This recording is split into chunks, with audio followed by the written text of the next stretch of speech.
नमस्कार मित्रों, accounting centre में आप सभी का स्वागत है। आज इस वीडियो से हम अपने चैनल की शुरुआत कर रहे हैं और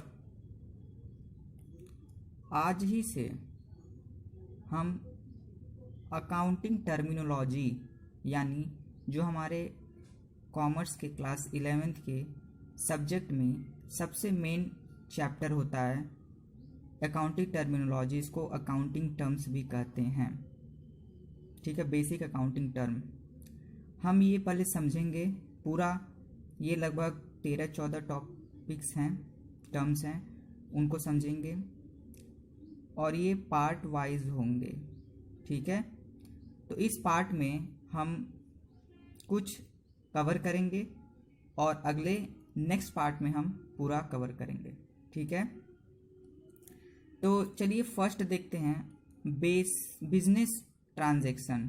ठीक है, यानी अगर हमें कभी भी कोई भी लैंग्वेज कोई भी चीज़ समझना होता है तो सबसे पहले हमें उस टर्म का मीनिंग तो समझ में आना चाहिए, तभी तो हम आगे पढ़ेंगे। जैसे अगर हमें इंग्लिश सीखना है तो हमें सबसे पहले उस इंग्लिश के वर्ड का मतलब समझ में आना चाहिए। ठीक है, ठीक उसी प्रकार हमें अगर कॉमर्स में पढ़ाई शुरू करनी है तो सबसे पहले हमें उसके टर्म्स के बारे में तो जानकारी होनी चाहिए कि अगर मैं कहूँ कि एसेट क्या होता है, ठीक है, तो जब आप जानेंगे तभी तो आप उसका ट्रीटमेंट करेंगे कि एसेट क्या होता है। तो चलिए देखते हैं बिजनेस ट्रांजैक्शन। देखिए, a business transaction is an economic activity of the business that changes it's financial position. मतलब एक बिजनेस ट्रांजैक्शन एक प्रकार से इकोनॉमिक एक्टिविटी होती है बिजनेस की। इकोनॉमिक एक्टिविटी का मतलब होता है कि जो कि ऐसी एक्टिविटी जो हम पैसे कमाने के लिए करते हैं, ठीक है, उसको इकोनॉमिक एक्टिविटी कहते हैं। That changes it's financial position, जिससे यानी जब ये एक्टिविटी होती है बिजनेस ट्रांजैक्शन तो उसके कारण हमारे बिजनेस की फाइनेंशियल पोजीशन में कुछ ना कुछ बदलाव आता है। ठीक है, whenever any business transaction takes place, यानी जब भी कोई भी बिजनेस ट्रांजैक्शन होता है ना तो उससे फाइनेंशियल पोजीशन में कुछ ना कुछ चेंजेस आते हैं। ठीक है, इट रिजल्ट्स, परिणाम स्वरूप, in a change in the value of some of the asset, liability और कैपिटल, जिसके कारण हमारे एसेट, लायबिलिटी और कैपिटल में कुछ ना कुछ बदलाव आ जाते हैं। ठीक है, यानी अभी तो आप एसेट, लायबिलिटी, कैपिटल समझ नहीं पा रहे होंगे तो वो बाद की बात है। ठीक है, अभी बस इतना समझिए कि बिजनेस ट्रांजैक्शन ऐसे ट्रांजैक्शंस होते हैं जिसके कारण हमारे बिजनेस के फाइनेंशियल यानी जो वित्तीय उसकी पोजीशन होती है, स्थिति होती है, उसमें कुछ बदलाव आता है। ठीक है, यानी जब भी बिजनेस का कोई भी देखिए ट्रांजैक्शन समझ रहे हैं, ट्रांजैक्शन का मतलब होता है लेन देन। ठीक है, और बिजनेस का मतलब व्यापार। तो व्यापार में जो भी लेन देन होता है ना, उस एक्टिविटी के होने से हमारे बिजनेस के कुछ फाइनेंशियल पोजीशन में बदलाव आता है और एसेट, लायबिलिटी, कैपिटल की वैल्यू में कुछ ना कुछ बदलाव होता है। ठीक है, तो उसको बिजनेस ट्रांजैक्शन कहते हैं। एक प्रकार से इकोनॉमिक एक्टिविटी है। क्यों? क्योंकि ये एक्टिविटी जब भी होती है, व्यापारिक जो भी लेन देन होता है, उसके कारण हमें कुछ ना कुछ हमारे इकोनॉमिक एक्टिविटी में बदलाव होता है। सॉरी, इकोनॉमिक एक्टिविटी ये है।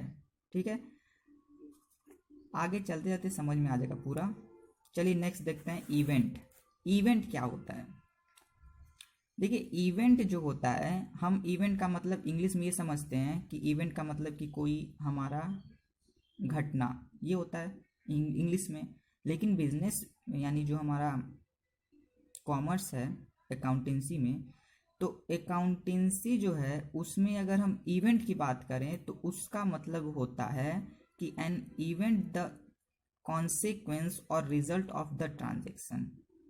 For example, what is the effect of a transaction? The effect is event। मतलब कि आपने कोई ट्रांजैक्शन किया, ठीक है, तो उस ट्रांजैक्शन का रिजल्ट क्या हुआ, ठीक है, उस रिजल्ट को ही हम इवेंट कहते हैं, रिजल्ट नहीं कहते हैं। हम अकाउंटिंग टर्म में हम रिजल्ट को रिजल्ट नहीं कहते हैं, उसको इवेंट कहते हैं। बस इतना समझिए कि result is known as event. यहाँ पे एग्जाम्पल भी दिया गया है कि what is the effect of transaction, यानी एक ट्रांजेक्शन हुआ, उसका प्रभाव क्या हुआ, उस प्रभाव को ही हम इवेंट कह देते हैं। क्लियर? तो इवेंट कुछ नहीं है, इवेंट एक प्रकार से कॉन्सिक्वेंस मतलब परिणाम या फिर रिजल्ट है। ठीक है, तो जब भी इवेंट की बात चलेगी अकाउंटिंग में तो हम ये समझेंगे कि उसका रिजल्ट क्या है। नेक्स्ट एक देखते हैं हम अकाउंट, बहुत ही इंपॉर्टेंट है ये। अकाउंट तो आप हमेशा ही सुनते आएंगे कि अकाउंट क्या होता है, अकाउंट। चलिए, an account is a record of all business transaction relating to a particular person और थिंग। यानी एक अकाउंट जो होता है ना, वो रिकॉर्ड होता है ऑल द बिजनेस ट्रांजेक्शन का रिलेटिंग। तो an account is a record of all business transaction relating to a particular person और थिंग। मतलब अकाउंट समझिए क्या होता है। अकाउंट एक ऐसा टर्म होता है जिसमें एक पार्टिकुलर पर्सन या थिंग का उसका सभी रिकॉर्ड होता है। ठीक है, जैसे यहाँ पे दिया है कि in accounting we keep a separate record of each individual asset, liability, expense और इनकम। मतलब हम अकाउंटिंग में प्रत्येक का सेपरेट अलग अलग रिकॉर्डिंग करते हैं हम, इंडिविजुअल व्यक्ति का, एसेट का, लायबिलिटी का, एक्सपेंस का या फिर इनकम। यानी किसी भी टर्म का हम एक पार्टिकुलर सेपरेट अकाउंट बनाते हैं जिसमें हम सभी उससे संबंधित ट्रांजैक्शन को रिकॉर्ड करते हैं, वही हमारा अकाउंट कहलाता है। जैसे एज राम अकाउंट, तो राम अकाउंट में हम जितने भी राम से संबंधित ट्रांजैक्शन होंगे, लेन देन होंगे, उन सभी को हम राम अकाउंट में रिकॉर्ड करेंगे। ठीक है, समझ में आ रही बातें। मशीन अकाउंट, तो मशीन अकाउंट में हम जितने भी मशीन से संबंधित ट्रांजैक्शन होंगे उनको रिकॉर्ड करेंगे। सैलरी अकाउंट, सैलरी अकाउंट में हम जितने भी सैलरी से संबंधित लेन देन होंगे उनको हम रिकॉर्ड करेंगे। ठीक है, समझ में आ रही है कि अकाउंट क्या है। तो अकाउंट एक प्रकार का लेजर है। अब लेजर क्या है, लेजर भी नहीं समझ में आ रहा होगा तो लेजर आगे हम समझाएंगे। तो लेजर बस इतना समझिए कि अकाउंट ही है। लेजर एक ऐसा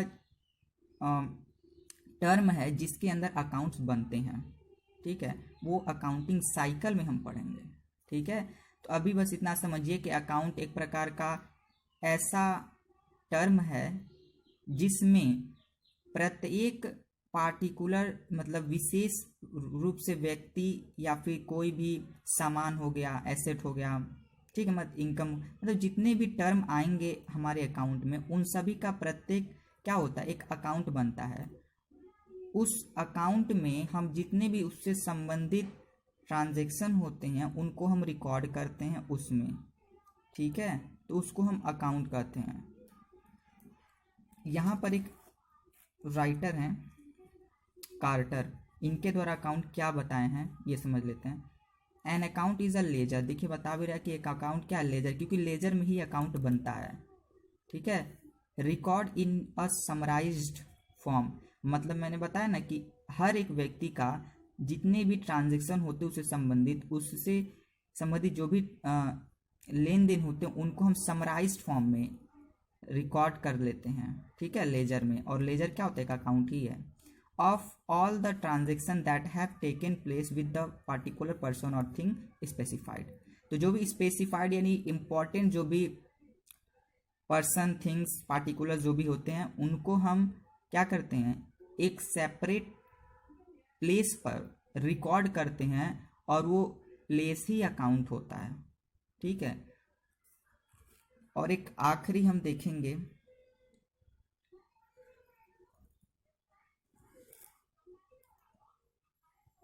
और वो है capital.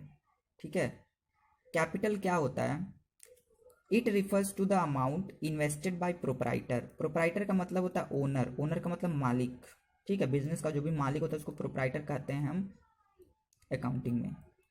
In business enterprise it is amount with the help of which goods and asset are purchase in the business. मतलब कैपिटल एक ऐसा अमाउंट है जो कि ओनर बिजनेस में लाता है ठीक है। ओनर बिजनेस में लाता है और उस पैसे से ही बिजनेस के जितने एसेट, गुड्स मतलब सामान होते हैं उनको परचेस किया जाता है बिजनेस के रन के लिए।